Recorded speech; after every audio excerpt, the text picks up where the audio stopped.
Eh, seguimos con las jornadas y ahora nos va a hablar Juan Marín sobre un proyecto en el que está el involucrado de inteligencia artificial e Ictus. Juan, todos lo conocéis, es un médico rehabilitador de aquí de Fundación Hospitalaria Euskadi, con una sólida trayectoria en neurorehabilitación y una implicación constante en la mejora de la práctica clínica. Tengo el placer de coincidir con él muchos días a la semana y es un compañero de viaje, inmejorable. No puedo tener mejor compañero de viaje. Alguien con quien es fácil compartir reflexión, dudas y decisiones complejas.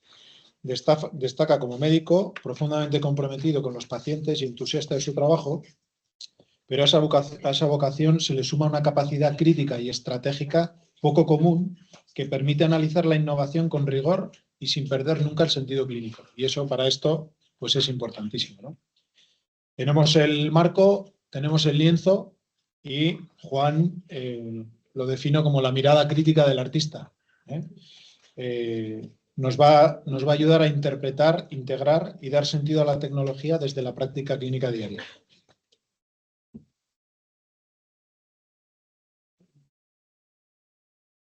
Muchas gracias, Manu, y buenos días a todos y muchísimas gracias por venir. Es un verdadero placer contar con vuestra presencia y estoy encantado de que venir y ver caras conocidas que a veces no tienes el tiempo de poder compartir con ellos. Yo os voy a presentar el proyecto IA for Ictus, que se enmarca dentro de una línea de trabajo más amplia de la aplicación de la inteligencia artificial dentro de la práctica clínica real en neurorehabilitación. Y quiero aclarar desde el principio que esto no se trata de un proyecto tecnológico al uso, aunque hablemos de inteligencia artificial. IA for Ictus no nace de la pregunta ¿qué podemos hacer con la IA?, sino una pregunta clínica mucho más concreta, más relevante, que es ¿cómo podemos tomar mejores decisiones terapéuticas en pacientes con ictus utilizando toda la información que generamos y que en estos momentos no estamos siendo capaces de integrarla de forma eficaz? Pues vamos allá. Muchas de las cosas, de lo cual me alegro, de la charla las ha mencionado Pedro y el doctor Bustince, con lo cual dice, bueno, no vamos tan descaminados, porque si eso es la evidencia y nosotros estamos queriendo hacer esto, pues vamos por un buen camino. Bueno, para entender por qué el proyecto es importante detenerse un momento en el contexto clínico del ictus, y es que a día de hoy el ictus sigue siendo la principal causa de discapacidad neurológica adquirida en nuestro entorno. Gracias a los avances en la fase aguda, pues encontramos que el pronóstico ha mejorado espectacularmente, sobre todo en aquellos que son tratados con las trombectomías, ¿no?, con el tratamiento intraarterial. Pero todavía quedan muchísimas personas que presentan finalmente secuelas funcionales importantes. Las secuelas, como sabéis, no son solo motoras, afectan a la cognición, al lenguaje, a la conducta, a la participación social, en definitiva, y en última instancia, a la autonomía y a la calidad de vida de los pacientes. La neurorehabilitación, nosotros, es a día de hoy la herramienta fundamental. Y eso que quede claro, porque no tenemos tratamientos farmacológicos que mejoren la función. Tenemos programas de rehabilitación que son intensivos, complejos y prolongados en el tiempo. Así que esto para nosotros. Y esto convierte la neurorehabilitación en un ámbito especialmente exigente desde el punto de vista clínico y organizativo, donde cada decisión tiene un impacto directo en el pronóstico funcional de nuestros pacientes. Y uno de los grandes retos no resueltos en neurorehabilitación es la enorme variabilidad en la recuperación tras un ictus. Todos hemos vivido situaciones en las que dos pacientes con una misma lesión, con una edad parecida, con un programa terapéutico equivalente, evolucionan de forma muy distinta, incluso desde fases súper tempranas del proceso rehabilitador. Y esta variabilidad no es la anécdota, es la norma en nuestra práctica clínica diaria. Y muchas de ellas se pueden explicar por factores como puedan ser la localización, la extensión de la lesión, la edad, la comorbilidad asociada o el estado funcional del paciente. Sin embargo, incluso teniendo en cuenta todas esas variables, encontramos diferencias en la velocidad y el grado de recuperación entre personas que no sabemos justificar adecuadamente. Parte de esa variabilidad en la práctica clínica la asumimos como impredecible. Y a Forictus parte de la hipótesis de que al menos una parte de esa variabilidad la podemos entender mejor si incorporamos más información y la analizamos de forma longitudinal a lo largo de la evolución del paciente. En la práctica clínica habitual, ¿cómo tomamos decisiones en neurorehabilitación? Pues se apoya en un modelo, otra vez me voy a echar más flores, a todos, razonablemente homogéneo y ampliamente consensuado entre profesionales y centros. Se trata de exactamente el mejor modelo de toma de decisiones clínicas que hemos construido hasta ahora en este ámbito, y es fruto de décadas de experiencia acumulada, de consenso interdisciplinar y de adaptación progresiva a la complejidad de los pacientes neurológicos. Los que vayamos peinando canas, y algunos más que otros, pues nos damos cuenta cómo se trataban los pacientes antes y la evolución que hemos experimentado hasta ahora. El proceso comienza con valoraciones clínicas exhaustivas en las que combinamos exploración médica, evaluación funcional, uso de escalas validadas, que permiten objetivar el punto de partida, a partir del cual establecemos un marco común de trabajo. A partir de ahí, definimos unos objetivos terapéuticos y diseñamos un programa de rehabilitación claramente interdisciplinar. Neurólogos, rehabilitadores, fisioterapeutas, terapeutas ocupacionales, psicólogos y logopedas, los ponemos en marcha. Y ese programa lo vamos ajustando de forma progresiva en función de la evolución clínica del paciente, de la observación directa de los terapeutas, de las reuniones que mantenemos del equipo. Y este modelo tiene un enorme valor y conviene subrayarlo. Funciona. Este modelo ha hecho y ha permitido avanzar de forma significativa en la atención a las personas con daño cerebral adquirido, con lo cual podemos estar orgullosos de cómo estamos trabajando ahora a este nivel. Sin embargo, y aquí está el pero, la principal limitación no es el enfoque clínico ni la experiencia de los profesionales, sino en nuestra humanidad, nuestra limitación, es decir, en la cantidad y el tipo de información que somos capaces de incorporar de forma sistemática a la toma de decisiones. Bueno. Y es verdad que tenemos limitaciones y las herramientas que utilizamos en neurorehabilitación tienen limitaciones, especialmente cuando intentamos ir hacia una rehabilitación, una personalización del tratamiento. Las escalas funcionales son imprescindibles, ya lo sabéis, siguen siendo una base fundamental de nuestro conocimiento. Pero acordaros, son medidas discretas, no son continuas, son una foto en un momento dado del paciente. Y no siempre son capaces de capturar los pequeños cambios que se van produciendo a lo largo del tiempo, que se producen entre una evaluación y la siguiente. Además, muchas de las decisiones las tomamos con información que es incompleta. Sobre todo, con cuál es la respuesta real del paciente cuando está sometido al tratamiento. Nos planteamos cuál es la tolerancia al esfuerzo, la adaptación fisiológica, la aparición de fatiga acumulada a lo largo del día o fluctuaciones incluso en el rendimiento en el día a día. En realidad, en cada momento, en cada sesión del proceso rehabilitador, están ocurriendo muchas cosas a nivel funcional y fisiológico. Y lamentablemente en estos momentos no somos capaces de captarlas, registrarlas y analizarlas para ver si contribuyen a que nosotros podamos mejorar nuestro plan de tratamiento. A esto sumamos factores individuales de base, biológicos, genéticos, de reserva funcional, que en la práctica clínica habitual, pues rara vez los metemos de forma estructurada en la toma de decisiones. Y esto pues limita, lamentablemente, nuestra capacidad real de personalizar al máximo el tratamiento, más allá de ajustes generales que vamos realizando. Y la inteligencia artificial, lo ha dicho Humberto, casi es un calco, resulta especialmente pertinente en este contexto porque está diseñada especialmente ¿para qué? Para tratar problemas complejos, para tratar con problemas que tienen muchas variables y problemas además y variables que son dinámicas. ¿Y qué es la rehabilitación más que esto? Es un proceso en el que intervienen muchísimas variables clínicas, funcionales, fisiológicas, de contexto del paciente, que evolucionan de forma continua a lo largo del tiempo y que esas variables interactúan entre sí de maneras que no siempre somos capaces de entender. La IA permite integrar, por supuesto, grandes volúmenes de datos heterogéneos, analizarlos de forma conjunta, algo que excede claramente a la capacidad humana de análisis, sobre todo cuando el número de variables es muy amplio, ¿no? O cuando los cambios son muy sutiles y progresivos. Pero más allá de la integración de los datos, uno de los grandes aportes de la inteligencia artificial es su capacidad para identificar patrones. Algo que parece que se está juntando, los datos, una agregación, tendencias o señales tempranas dentro de esa complejidad.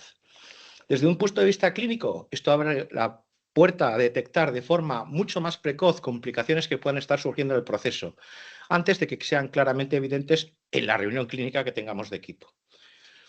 Esto nos puede ayudar a identificar pequeñas mejoras o cambios o ventanas de oportunidad en la que si modificamos el tratamiento, el resultado funcional va a ser mucho mejor. Y claro, es decir, IA for Ictus no surge de una aplicación indiscriminada de inteligencia artificial. Y esto es nuclear en el proyecto, esta diapositiva. Se construye en base a una serie de principios que son lo que condiciona todo el proyecto. En primer lugar, el liderazgo clínico. Partimos de una premisa fundamental. La inteligencia artificial debe estar siempre al servicio del profesional sanitario y nunca al revés.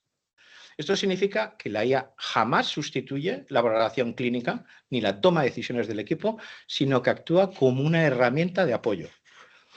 En segundo lugar, la integración en la práctica asistencial real. El proyecto se diseña para funcionar en entornos clínicos reales, con pacientes reales, con limitaciones propias de nuestro entorno, como es la alta demanda, la carga asistencial, los tiempos ajustados, los equipos multidisciplinares y el paciente, que es altamente complejo. No tratamos de encontrar soluciones ideales experimentales, sino que queremos diseñar herramientas que puedan incorporarse de forma razonable al quehacer clínico diario. En tercer lugar, la prudencia y la ética, especialmente en aspectos sensibles como la protección de datos o el uso de información genética, que veréis que también lo vamos a usar. O, por supuesto, el apoyo de toma de decisiones terapéuticas. Y aquí esto es muy importante lo que voy a decir, que IA for Ictus adopta un enfoque no determinista. ¿Y esto qué significa? La información genética, los modelos predictivos o toda información que podamos sacar jamás va a servir para clasificar a un paciente y excluirlo de un tratamiento. No queremos decir este va a ser un responder y entonces vamos a hacer. No, lo que vamos a hacer es obtener información de cómo podemos, precisamente en estos pacientes que tienen menos posibilidades, cómo hacer para que el ritmo se adecue a él. Igual no tenemos que hacer tan intensivos y alargar más el proceso de rehabilitación, por ejemplo. Y por último, orientación a la mejora real de los resultados funcionales. No queremos demostrar la capacidad tecnológica de la IA. Ya la he demostrado, ¿no? Es decir, ya habéis visto las aplicaciones que hay. No. Nuestro fin es si el uso puede traducirse en una rehabilitación más personalizada, más ajustada al momento evolutivo del paciente y, en última instancia, obtener mejores resultados.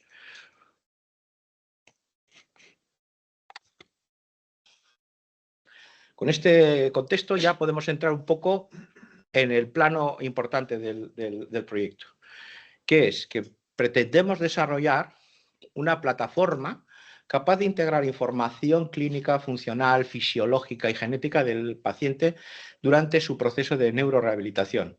Y esta información la vamos a analizar mediante modelos de inteligencia artificial con objetivos de apoyar la personalización del tratamiento y la toma de decisiones clínicas. No es un cacharro que genera recomendaciones, sino que lo que hace es proporcionar una visión más completa y objetiva de la evolución del paciente. Y seremos nosotros quien tomaremos las decisiones. A partir de ahí, el proyecto se despliega en varios componentes que los vamos a ir viendo. El primero de ellos, la integración de datos multimodales. ¿Y qué queremos decir esto? Pues mira, a ver, en neurorehabilitación todos sabemos que trabajamos con muchísima información muy compleja. Y tradicionalmente los datos existen, pero ¿dónde está el dato? ¿Dónde está el dato? Pues los datos clínicos a veces están en la historia. Las observaciones funcionales, pues muchas veces en la cabeza del terapeuta. O en un informe narrativo ahí que pone ahí cuentas sobre las cosas. Y digo, ¿y esto cómo lo podemos utilizar? La respuesta fisiológica, es decir, si el paciente se cansa, no se cansa, si ha subido la frecuencia cardíaca durante el tratamiento, eso raramente lo utilizamos. Y bueno, la genética ya directamente no lo hacemos. Y Aforitus propone un cambio conceptual, que es poner todos esos datos en relación, incorporar los datos clínicos habituales, que siguen siendo la base del razonamiento, e introducir medidas objetivas funcionales, introducir monitorización fisiológica básica y cómo, de forma innovadora, exploramos la incorporación de información genética relacionada, no sé si son de un país u otro, sino de qué manera esa persona está predispuesto a tener una mayor neuroplasticidad porque exhibe unos marcadores genéticos determinados. Insisto, no para excluir a un paciente, sino porque esto nos va a permitir entender por qué, o queremos pensar que nos va a ayudar a entender por qué mejoran algunos pacientes más que otros. Para poder trabajar con este enfoque, contemplamos el desarrollo de distintos dispositivos y quiero insistir en algo súper importante. Aquí el proyecto no gira en torno a la tecnología, sino a qué información podemos obtener de estos gadgets que podemos estar diseñando. Y uno de estos elementos es un asiento inteligente, sensorizado, que nos va a permitir cuantificar pues bueno, las cargas que cuando un paciente se siente, el vector que cuando se está incorporando o sentando. Es decir, algo que antes era una impresión, poderlo traducir en algo que es ajustado, que podemos hacer una medición continua, que podemos compararlo y analizarlo en el tiempo. Utilizar una Smart Band, una pulsera inteligente que va a registrar variables fisiológicas como el pulso, la variación de la frecuencia cardíaca, la frecuencia cardíaca, la saturación, la transpiración, el movimiento que tiene, de tal manera que podamos estar incorporando de cómo se va adaptando fisiológicamente el paciente en los diferentes momentos del tratamiento. Y a este dato, pues incorporar los test genéticos que, como hemos dicho, es para explorar la capacidad neuroplástica individual. Toda esta información la queremos integrar en una plataforma, eHealth, diseñada desde el primer momento para ser interoperable. ¿Y qué es esto de interoperable? Estas son las palabrejas que se utilizan, ¿no? Interoperable significa que no va a sustituir a la historia clínica, que no va a cambiar el flujo de trabajo del clínico, sino que es algo que no sabremos, tendremos que diseñarlo, es decir, como tener una especie de dashboard, de cuadro de mando en el que veamos la propia evolución del paciente y podamos tomar una decisión. Es decir, pero no tenemos que hacer más cosas, eso es una parte importante. Ya es suficientemente complejo nuestro trabajo como para cargarnos más. En definitiva, lo que queremos es que la plataforma Health sea un habilitador del modelo clínico, no como un obstáculo, sino como pues, un aportador de información. Y entramos ahora en el papel concreto de la inteligencia artificial dentro de Aforitus. La IA actúa como un elemento integrador y analítico del sistema. No es una caja negra, habéis visto ahí antes que había puesto la caja negra, que coge y dice, hola, pues te voy diciendo cosas que tienes que hacer. No, es un modelo que aprende sobre la evolución real del paciente, sobre cómo va a estar cambiando el paciente día a día. Y en lugar de analizar datos aislados, la IA cuenta con la historia completa, de cómo va respondiendo a lo largo del tiempo y cómo esa respuesta cambia a las decisiones terapéuticas que vamos tomando en cada momento. No busca una predicción determinista de decir, este señor va a avanzar hasta este punto o este señor no va a avanzar. No, lo que queremos es identificar patrones, tendencias, señales para identificar qué personas están teniendo una buena respuesta al tratamiento, quiénes se están estancando y quiénes están teniendo incluso una mala tolerancia a la rehabilitación. Y a partir de ahí, generar sugerencias para que podamos ajustar el tratamiento, pero no esperar a la reunión siguiente. Pero me voy a explicar un poquito más adelante sobre este tema. Y es el tema, que es una prescripción adaptativa. En la práctica clínica habitual, en muchos casos, diseñamos un programa terapéutico relativamente estable durante un mes, por ejemplo, durante varias semanas. Con ajustes progresivos, pues basados en la observación clínica, en las reuniones que mantenemos, pero hasta allí, pues bueno, vamos viendo, bueno, pues va bien, pero no estamos teniendo datos. Estamos en una reunión, un plan de tratamiento, lo revisamos, marcamos unos objetivos y vemos si se han cumplido. El enfoque es súper válido, porque, claro, si no, esto es de donde partimos, ¿no? Y probablemente si no tenemos esta ayuda, el volumen de cargas tan grande que nosotros no podríamos asumir que nos reunimos cada semana para cada paciente para actualizar los datos. Eso es inviable. Necesitamos un copiloto que nos ayude. Pero IA for Ictus plantea un modelo distinto en el que el tratamiento se adapta de forma mucho más continua a la respuesta del paciente a lo largo del tiempo. Eso significa que la intensidad del tratamiento, el tipo de intervención, incluso los objetivos terapéuticos, podemos ajustarlos en función de cómo el paciente está respondiendo o no a lo que hemos planteado. Nos van a salir unas señales de alarma. Digo, ojito, que estabas pensando que iba a evolucionar así, pero no está evolucionando así. Fíjate que su tolerancia no está siendo buena. O igual está teniendo alguna complicación infecciosa. Desde el punto de vista, este enfoque tiene un enorme potencial porque permite afinar muchísimo más el tratamiento, evitando tanto el infratratamiento como el sobretratamiento, que esto es bastante habitual, aunque no lo creáis. Para aterrizar todo esto, pensemos en un ejemplo sencillo. Dos pacientes, se parece a lo que hemos presentado antes. Ictus isquémico, afectación motora similar, edad comparable, programa de rehabilitación intensivo equivalente. ¿Qué es lo que solemos hacer? La mente humana tiende a buscar patrones y efectivamente dices, este es un cerebro derecho, pues hay que tratar, inhibir el empuje, O sea, no sabemos perfectamente cuáles son los objetivos.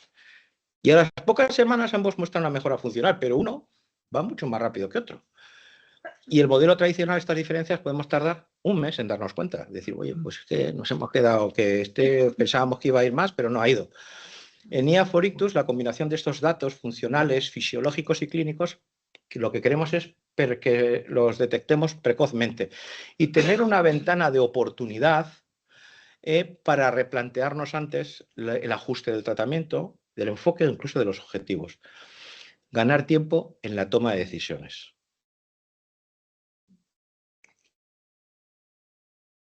¿Y cuál es el impacto que esperamos? Pues desde el punto de vista clínico, el impacto esperado es que, en primer lugar, avanzar hacia una personalización real del tratamiento, basada en datos objetivos y longitudinales, y no en estimaciones puntuales. En segundo lugar, favorecer una mayor adecuación de la intensidad y del tipo de intervención al estado funcional de cada momento del paciente, ayudando a identificar cuándo necesita más o cuándo tenemos que ser un poquito más prudentes. Detectar patrones de mala respuesta o de baja tolerancia. Y todo ello se traduce en la posibilidad, evidentemente, de mejorar los resultados funcionales y la autonomía del paciente.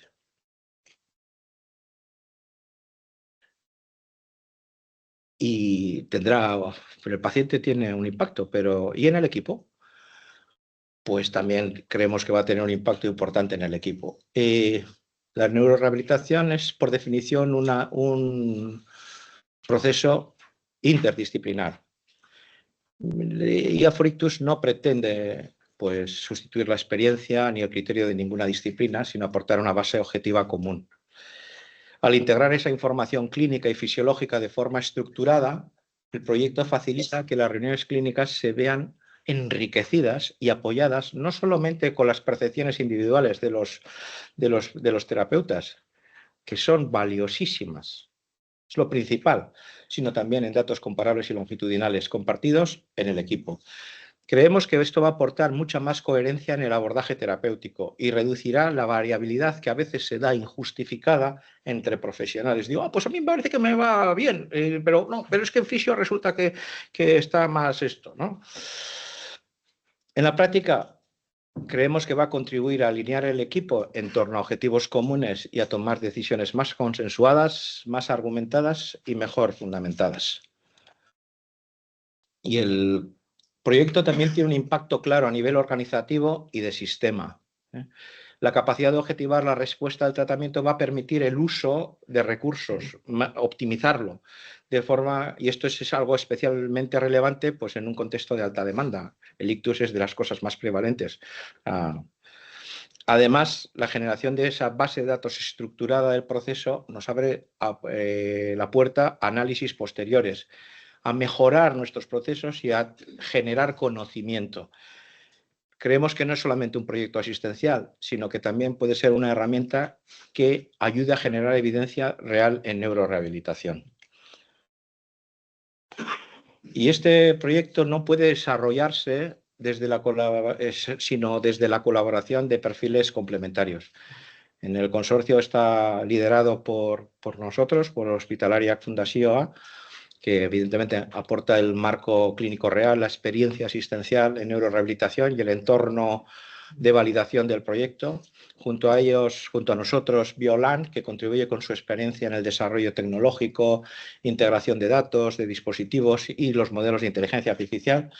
Y SEA, que nos va a facilitar la conexión entre la necesidad clínica y el desarrollo tecnológico, y como no, pues Techniker, centro tecnológico pues, de referencia que aporta un conocimiento avanzado en sensórica, digitalización y demás. Este consorcio clínico pues, tecnológico permite abordar IA por ictus pues, desde una perspectiva rigurosa y orientada al impacto clínico fundamentalmente. ¿Y dónde nos encontramos? Porque este es un proyecto que estamos desarrollando, ¿no? Bueno, y no lo he mencionado, pero lo voy a hacer otra vez. Estamos financiados por el Departamento de Industria del Gobierno Vasco, que está apoyando este desarrollo de este proyecto dentro de los programas ASITEC.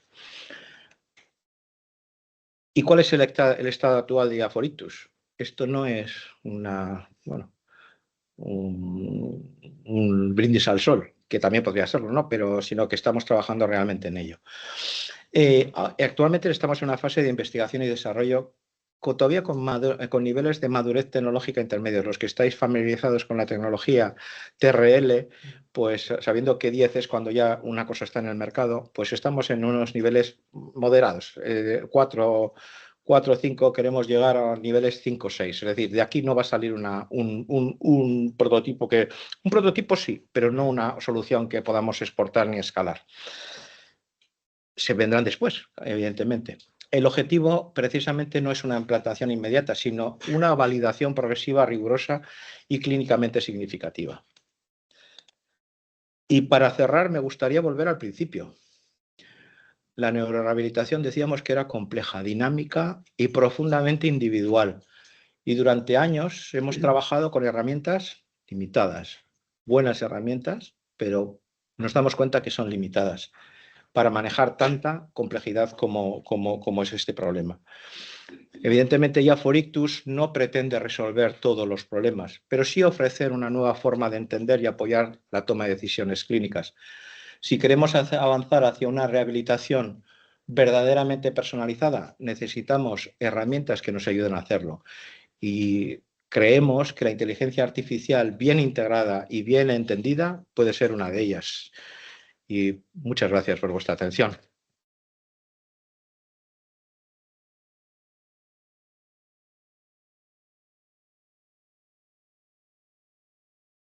Gracias, Juan. ¿Dudas o preguntas?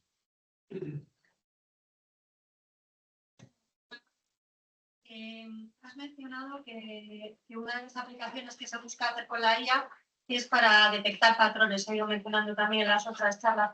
Pero me preguntaba, en este proyecto en concreto, lo que se busca es detectar, o sea, mejorar con la IA la detección de patrones que ya sabéis que existen, pero se pasan por alto, son más difíciles a veces de darte cuenta, o detectar patrones nuevos que no se conocían y que creéis que pueden ser un indicio de la patología, por ejemplo.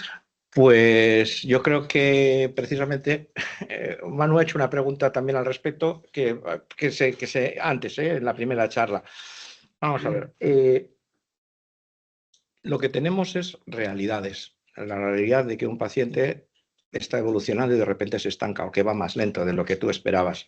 Y dices, bueno, ¿y qué puedo hacer con esto? Es decir, y hoy a día de hoy, muchas veces esas variabilidades, más allá de lo que ya sabemos, no queda explicado. Por lo tanto, probablemente incorporando muchos datos que en estos momentos no estamos incorporando, que es que el tema es que precisamente una de las cosas importantísimas que hay es cómo se adapta el paciente a la terapia, es decir, cuando entra en el gimnasio y cuando sale está en la misma situación. ¿Está el tío entrenado para soportar ese entrenamiento o lo estamos machacando y estamos contribuyendo a que no evolucione bien? O lo mismo podemos decir en psicología. Entonces, necesariamente sí que vamos a tener que analizar patrones nuevos que nos permitan identificar, oye, pues es que tenemos que tener en cuenta este dato y que no lo estamos teniendo en cuenta. O sea, la pregunta es, ¿algunos patrones que nosotros pensamos los meteremos dentro del modelo, pero evidentemente tendremos que bucear en el dato para encontrar nuevas agregaciones que nos permitan explicar un poquito más de esa impredecibilidad?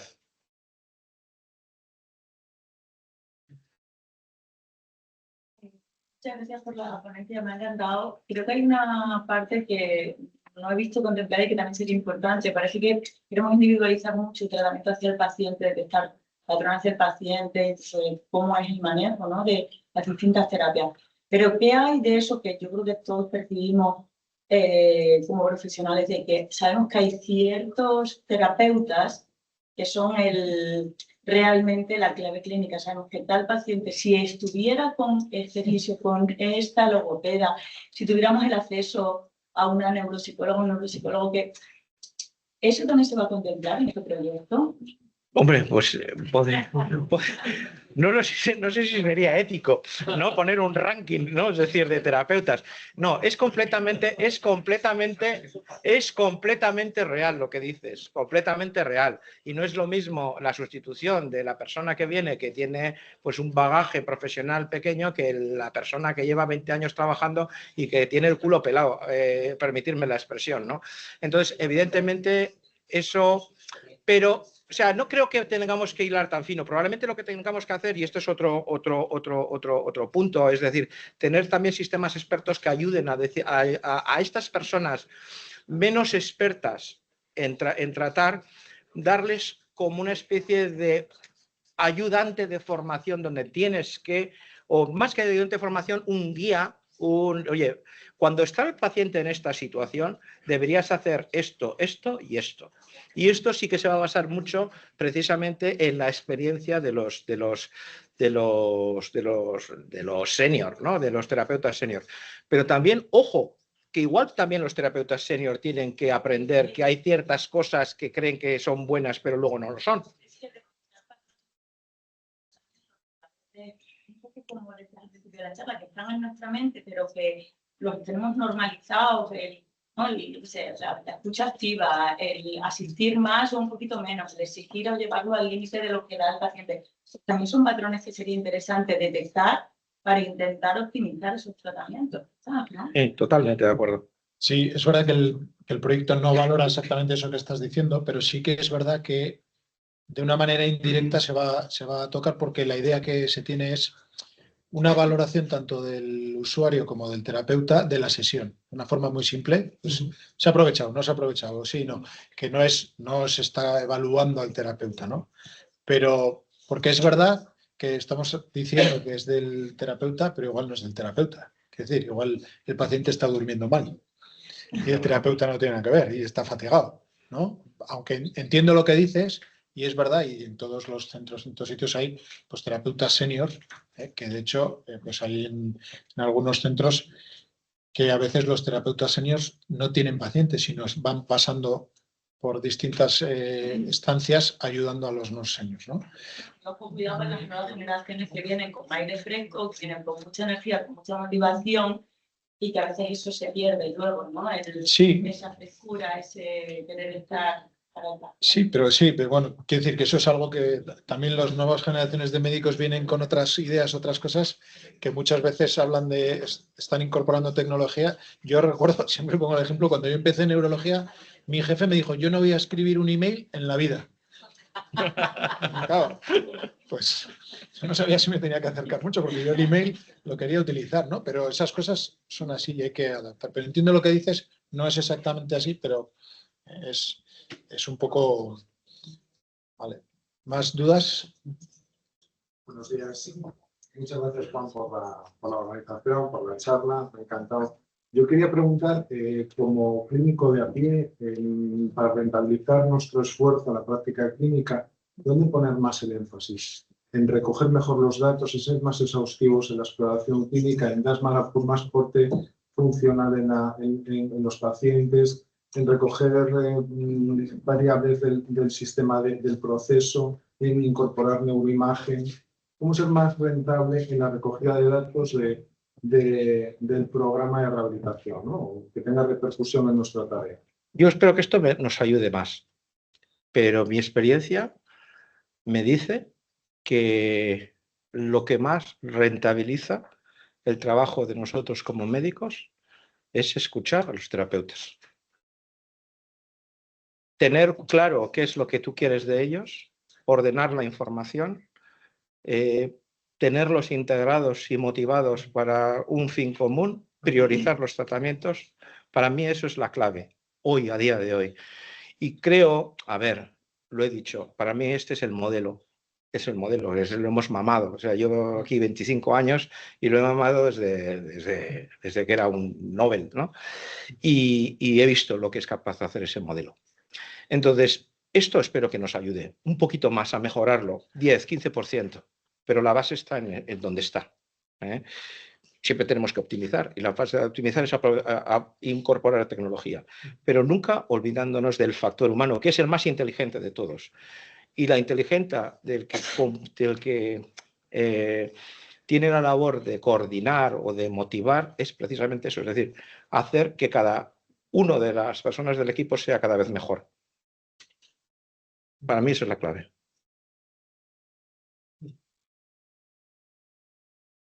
¿Más preguntas? Bueno, pues gracias, Juan.